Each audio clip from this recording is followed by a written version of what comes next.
निवडणूक आयोगाच्या विरोधामध्ये महाविकास आघाडी आणि मनसेचा आज मोर्चा असणार आहे। त्यापूर्वी फॅशन स्ट्रीट परिसरामध्ये मोठ्या प्रमाणात बॅनरबाजी करण्यात आली आहे। बघू शकतो की आता मी फॅशन स्ट्रीट परिसरामध्ये आणि या ठिकाणी मोठ्या प्रमाणात ही महाविकास आघाडी आणि मनसेच्या माध्यमातून मोठी बॅनरबाजी करण्यात आली आहे।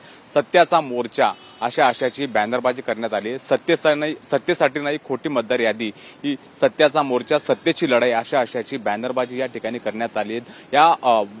या मोर्चाचं एकच स्लोगन या ठिकाणी दिसते, सत्याचा मोर्चा। या ठिकाणी आपण बघू शकतो की मतदार याद्यामधील जो घोळ आहे त्या घोळ दूर करावा आणि याद्या पूर्ववत करा अशी मागणी महाविकास आघाडी आणि मनसेची असणारे त्या पार्श्वभूमीवरती हा मोर्चा असणारे फॅशन स्ट्रीट परिसरातून हा मोर्चाला सुरुवात होणार आहे आणि ही महापालिकेसमोर हा मोर्चा धडक देणार आहे आणि 11 वाजता हा मोर्चाला सुरुवात होणार आहे। हे मोर्चा महापालिकेवर धडकल्यानंतर काही मोजकेच नेते त्या ठिकाणी भाषण करतील आणि त्यानंतर निवडणूक आयोगाविरोधात काय भूमिका स्पष्ट करता हे पाहणं महत्त्वाचं असणार आहे। त्यापूर्वी आपण बघू शकतो की फॅशन स्ट्रीट परिसरामध्ये मेट्रो सिनेमा हा संपूर्ण परिसर आहे आणि या संपूर्ण परिसरामध्ये हे महाविकास आघाडी असेल, मनसे असेल, उद्धव ठाकरे गटाकडून मोठ्या प्रमाणात बॅनरबाजी करण्यात आली। पक्षाचे झेंडे या ठिकाणी लावण्यात आलेले आणि मोठ्या प्रमाणात शक्ती प्रदर्शन या ठिकाणी करण्यात आलेले।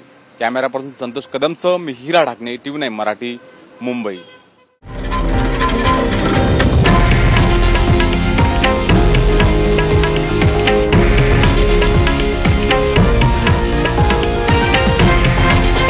हे आहे देशातील नंबर 1 न्यूज नेटवर्क आणि आपण पाहत आहात TV9 मराठी, एकमेव।